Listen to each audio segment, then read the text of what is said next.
take a breath, or many breaths, however many it takes, to allow you the time to check in with your body, to feel around for any spaces or places that might need just a little extra love right now. And then to know that the allness of Godness begins in you, and send them that love. If there's a space or place that is holding tension, maybe ball it all the way up and then relax it. Allow yourself to find that space of relaxation and comfort. If you feel comfortable closing your eyes, do so, and if not, that doesn't have to happen. And we breathe easily, not trying to match any guru's pattern. Simply the breath as it moves regularly in and out of our bodies in a relaxed way. Just let yourself be for a minute. Nothing to do right now, and everything to be. Knowing that our beingness begins with God. Knowing that that divine energy, whatever you choose to call it, Creator, the allness, divine flow, Spirit, God, source energy, that is that allness that we all spring from. And that every breath we take is a breath of that allness. We are never separate from our divinity. We are never separate from our source. And in this time of meditation, we allow ourselves to just breathe a little easier, relax a little more, find where we feel that source energy connecting us to the world within. Is it in our gut, our stomach? Is it in our heart? Is it at the base of our spine or in our feet grounded? Wherever that space is where you feel the connection to the divine flow that is all things, allow yourself to just be fully present there. Every intake of breath, bring it to there. Bless you. It's all one, you guys.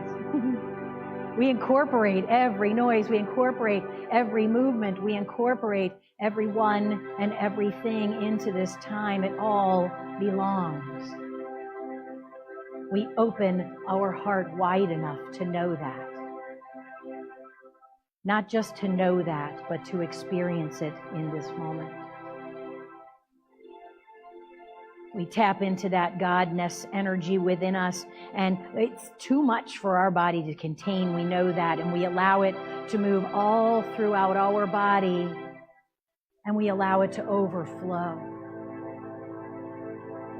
And when it does, we send it out on purpose, allowing it to move to the people in front of us, behind us, next door, in the next room, in the next county or city or state.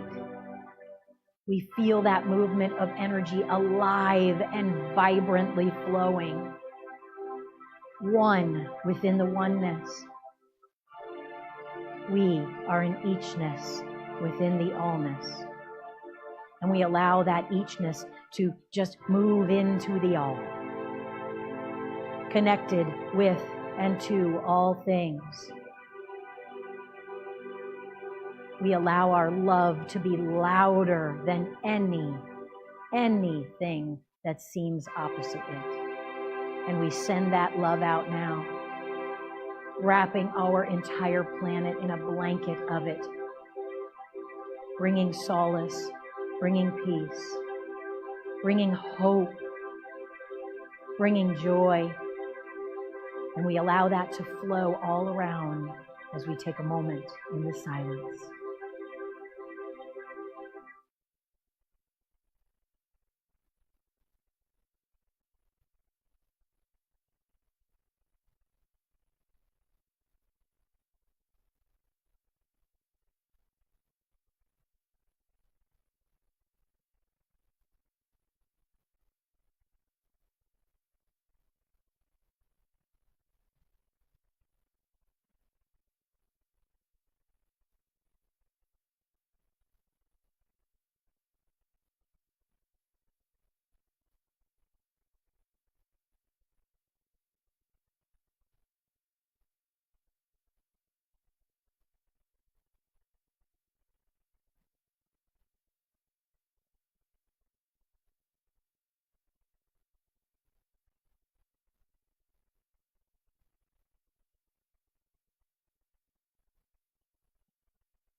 And then with another breath, we let it settle everywhere it has reached, blanketing our world in the possibilities of peace and love and equality and equity and inclusion. And we let it begin within. We bring that loving wholeness to ourselves first and send it out from there with gratitude, with love. We say, thank you, God, and so it is. Amen. And today I wanted to talk about something that I call the diamond of diversity. You know, it's Pride Month, and we are coming up on Juneteenth, on June 19th. It will be Juneteenth. And this whole month gives us speech, Trish, an opportunity to step into where we feel separate from others, to wear signs and symbols of someone's right to be heard and valued and loved precisely as they are. Needs a symbol. If I hear one more person, oh boy, I'm going to do it. Oh crud, we're starting out on this. I don't know where it's going to go from here. If I hear one more person call for a straight Pride Month, I'm going to scream. Every month is straight Pride Month. And if you don't understand that, then you are so gifted with the privilege that you have to not be able to understand that. Because there are people who have been killed, murdered for being who they are. There are people who have been outcast for simply daring to want to be loved. We are bigger and better than that. My God is so much bigger and more expansive than that.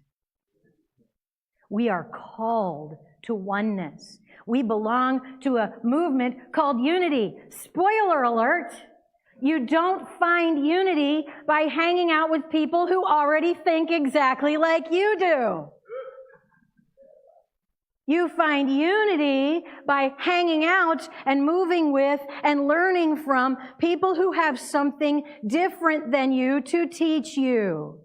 There are different people and different ways of being and different ways of showing up. And if this flag hurts you in some way, please, can you give me a chance to talk to you one-on-one about it? Because it means that we need some healing around something.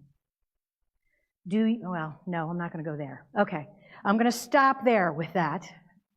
And I'm just going to say that as we open our hearts to incorporate different ways of being and to not just incorporate them, but to embrace them and to say there is something I have to learn from every person on the face of this earth.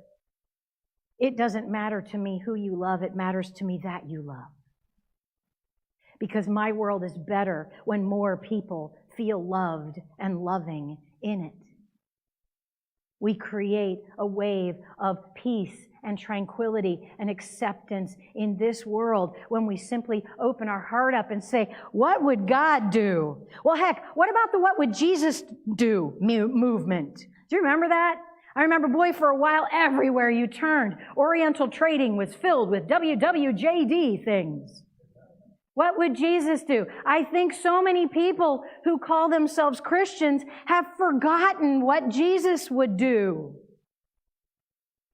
In unity, we are called to the teachings of Jesus. We do not see Jesus, the Christ, in unity as a Messiah who died so that we could sin and our sins were already washed away. We know that the term sin is an archery term, and it means that you missed the mark. I've probably missed the mark 752 times since I set my foot on the floor this morning. It's all about learning to walk. We know that Jesus taught and said over and over again, I come so that you may know the fullness of the possibility of who and what you are. Yeah, you want to call me the Son of God, so are you. And what did we do? We set up a religion about him instead of saying, let's listen to what he said. He said, do what I did. Do what I do. And we can't exclude anyone when we do that. Jim shared this with me this morning. Jim gets me this lovely page-a-day calendar every year. So Jim and I in the morning read the same thing. And this is back from February, and I don't know how I didn't hold on to it when I saw it, Jim, but it said, justice is what love looks like in public. Right? And it's not about justice just for some. Justice isn't justice if everyone doesn't get to benefit from it. And that's not political. It's not even religious. It's universal law. It's the way things work. It's the knowing how things work. We're all a part of this diamond of diversity, if you will. A gem wouldn't look like a gem. I've heard Judy say a few times how Judy likes to explain God to people is as a gem, and that different people believe in different beliefs, different religious walks. They believe in one facet of what God is. God isn't a religion. God isn't a division. God is the allness of beingness. There is beauty in the diversity that we show up with. Just in our unity of Sebring, just in the last 24 hours. Okay, let's take the last week. All of the experiences that we have, all of the people that come to our lives to bring different things to them, all of them get incorporated to create this most beautiful energy. Last Saturday, we had a memorial service here. And there was an outpouring of love, and it was absolutely beautiful. And it gave me an opportunity to speak with some people that I may never have been able to speak to otherwise, and share some time and some heart, and to make some friends that I may never have met. And now I get to stand here with them today. Yesterday, there was a graduation celebration here in our unity. It's love in so many different forms, and it's all these transitions that we walk through, and we open our hearts and we walk through them together. And our team here, I come in yesterday a little late for the graduation party, but in time to help and see and feel the beauty of the space, and found that many of you have noticed it this morning, Dave. They were seeing you. You notice what's different about our potluck line table?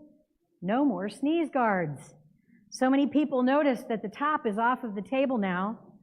We have a topless table. Wait a minute, I don't know. Okay. Yeah. Woo! Okay. We're topless at Unity of Sebring. I wonder if we advertise with that, if we would get more. Yeah. Well, you would not even want to know what somebody at another church here suggested I install on this stage, since I happen to be a woman minister. I'll let your imagination fill in that blank. Yes, because we do live in that allness, right? There's so many different belief systems. There's so many different things happening, and we bring that allness together. And it takes all of us to see things differently, to move into newness, and to embrace more than we can be on our own. I never would have thought about taking the tops off of those. And yesterday they had the most beautiful layout on there. Oh my gosh, it was gorgeous. But with Rachel, are you ever surprised? It would be good. And Tracy, it was gorgeous, the layout that they had here yesterday, or the spread that they had. And that is something I wouldn't have been able to do on my own.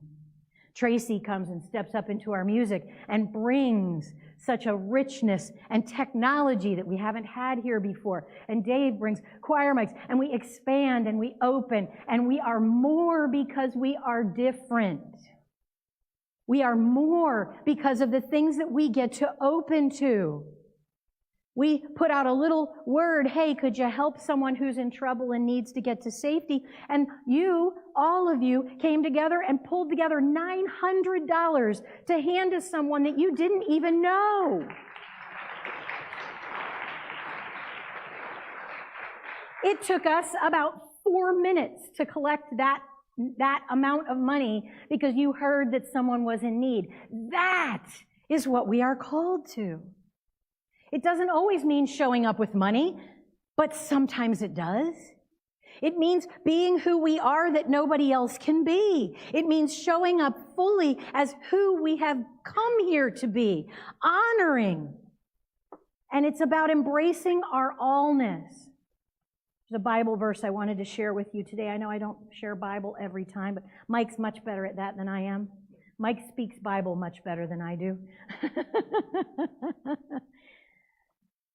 1 Corinthians 12:12-27. Just as a body, though one, has many parts, but all its many parts form one body, so it is with Christ. For we were all baptized by one Spirit, so as to form one body, whether Jews or Gentiles, slave or free. And we were all given the one Spirit to drink. Even so, the body is not made up of one part, but of many. Now, if the foot should say, because I'm not a hand, I do not belong to the body, it would not for that reason stop being part of the body. What a thing. If the foot said, I can't be a part of the body, I'm just a foot, it's no less a part of the body. Sorry. And if the ear should say, because I'm not an eye, I do not belong to the body, it would not for that reason stop being a part of the body. If the whole body were an eye, where would the sense of hearing be? Right? If the whole body were an ear, where would the sense of smell be? But in fact, God has placed the parts in the body, every one of them, just as God wanted them to be. Just as God wanted them to be, they were placed in the body. If they were all one part, where would the body be? As it is, there are many parts, but one body. The eye cannot say to the hand, I don't need you. The head cannot say to the feet, I don't need you. On the contrary, those parts of the body that seem to be weaker are indispensable. And the parts that we think are less honorable, we treat with special honor. And the parts that are unpresentable are treated with special modesty, while our presentable parts need no special treatment. Kind of like white privilege. Yes, I said that. But God has put the body together, giving greater honor to the parts that lacked it. So there should not be no division in the body, but that its parts should have equal concern for each other. If one part suffers, every part suffers with it. If one part is honored, every part rejoices with it. That's what we should be doing. Now you are the body of Christ, and each of you is a part of it. None of us are any greater or lesser than any other. We are all the body of God. We are all spirit incarnated into this existence of humanity, maybe so that we might learn to be more God-like, more Christ-like, to follow the teachings of Jesus instead of put him up on a pedestal as something we could never do, therefore relieving our responsibility to even try. It's a fascinating thing to place God as some white guy on a cloud somewhere so that if your day goes bad, you can say, oh, or the devil was messing with me, or God was messing with me. It's not mine. I didn't do anything. It was visited upon me. It's not about my belief system or the things that I hold or the people that I close out of my life or the things that I will not look at or my shadow that I refuse to see.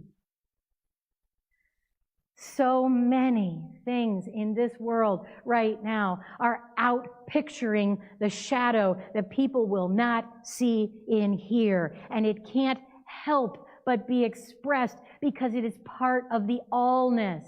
It's one of our facets. Our light is here to be expressed, and so is our darkness, so that we might heal it. It is all part of God, all part of the oneness.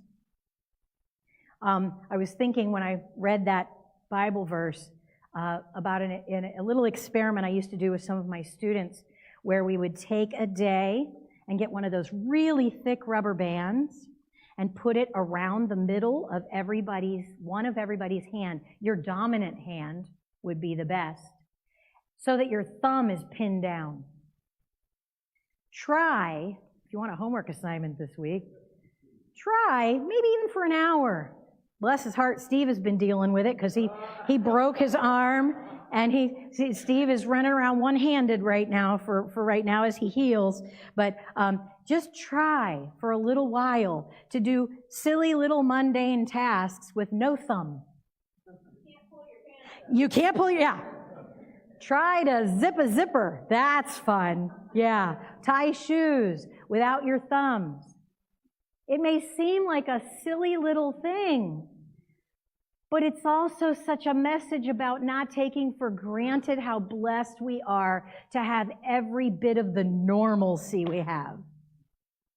People get in routines and think, oh, I wish I had something exciting going on. Watch what you ask for. In my life, God has the biggest sense of humor. And as soon as I would say something like that, I would get visited with interesting things. I'm finding this morning a relationship to air conditioning. For instance, that I see some people fanning this morning. We might be a little warm in here this morning. We noticed yesterday that it seems like we have how many? 6, 8 air conditioners in here. This is a very large space to air condition. And some of them are not working at optimum efficiency this morning. So you might find yourself a little warmer than normal in here. It's all coming together in the oneness to do what it needs to do. And when we give ourselves and others the tools that they need to work with to create something expressly theirs that contributes to the whole is better for it. Instead of beating ourselves up for what we haven't seen or haven't been able to do or haven't included, maybe we can give ourselves a little grace and allow ourselves to know that sometimes in our oneness, or sometimes in our quest for oneness, I should say, we can miss the mark. We can. And there's a tool that can help us as we move into exploring our oneness, as we move into embracing parts of us we might not like as much as other parts, as we try to bring others into our sphere. I know you all know it, and I keep getting little side glances and questions of, so Trish has a boyfriend now? Yeah. I don't know if we ever thought that day was going to happen. Well, I don't know if I ever thought that day was going to happen. But it's been a fascinating dance. I was telling Mike this morning, he came over yesterday. Mom met him. I'm hoping she's not gossiping.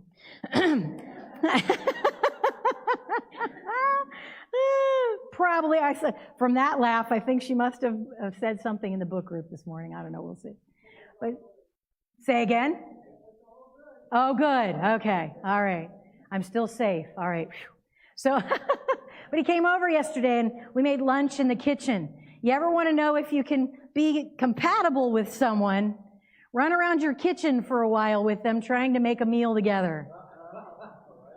I am happy to say we do well in the kitchen together. So it was very nice. But I was watching it from the outside of me and thinking, because Tina and I have, well, we've said a variety of things about it, but you know, we both had our loves of our lives. We both had great relationships. I think both of us for a long time have thought, do we really need to, do we really need to train another guy?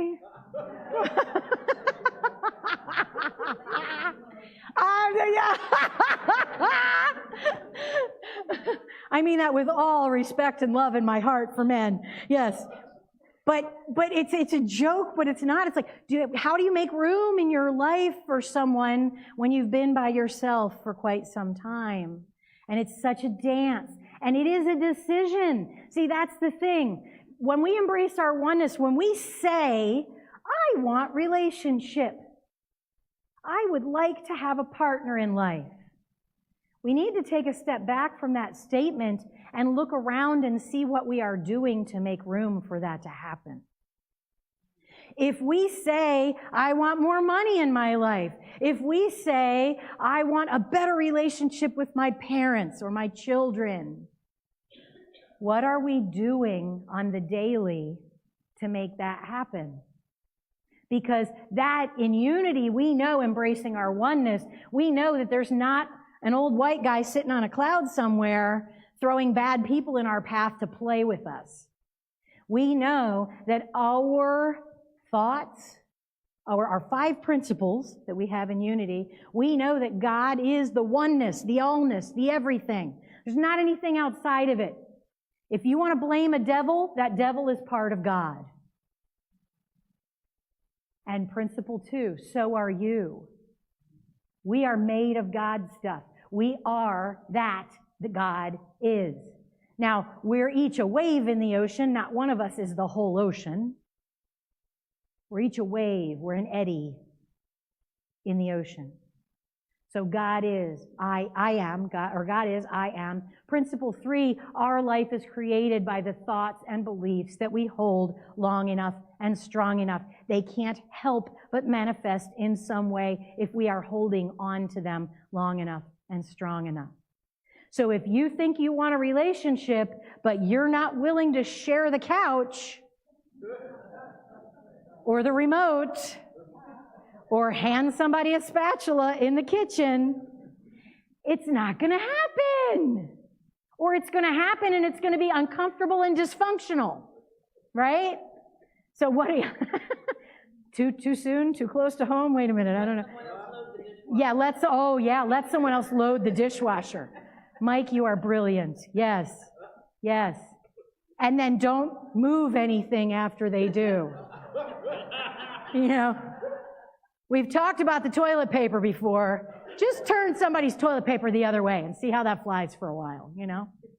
Principle 4, we connect with that divinity. We connect with that source energy through prayer, through meditation, through taking a walk, through washing the dishes and thinking how grateful we are for the meal we just had on those dishes. We connect.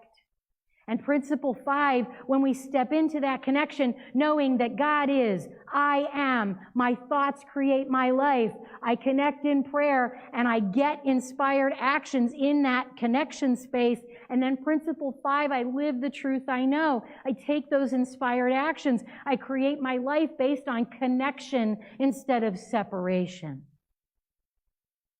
It changes everything that shows up from there. And if you get in a muddle, if you get in something that is not working, or you're upset, or you're having a bad day, or there's a loss, or you're moving through grief, cut back to one. Just like I've told you before, my minister for many years said he used to act in soap operas until he realized that the drama in soap operas was life imitating art, so he quit acting. But he said the only place there was never drama in the soaps was when somebody made a mistake. Nobody got mad. Nobody freaked out. They just said, cut, back to one. And everybody went back to their places, back to their center, and went again. So I have a possibility for you this week if you would choose. We know we have 5 principles. We know I call them the high 5. We know that there are aspects of ourselves that we love more than others. We know that there are aspects of ourselves that we may not want to embrace as much as others. We know there are aspects of others we might not want to embrace as much as others. So if you choose, you can come up and take one of these hands. You can write on the back or the front. And how about find 5 things this week that are uniquely yours to show up in this world with, to be a part of creating unity. I say it every Sunday, and oh my goodness, I didn't say it one Sunday, and Hippie, boy, he let me know, because at the end of the peace song, I say, go out there and be unity. I didn't even realize I was doing it until one Sunday I didn't do it. And I had several people come up and go, where was the go out there and be unity? I want you to remind me to go out there and do that. What are those things that allow you to go out there and be unity? That you are willing to step into relationship with and express that might challenge you a little bit? And maybe one of those 5 things is finding out how you stand in your own way toward finding unity in yourself. Because if one facet is not there, the diamond does not shine as brightly. We need to incorporate all of us in here and embrace and love and compassion and grow all of us in here so that nothing out here stands in the way of being unity. And so it is. Thank you.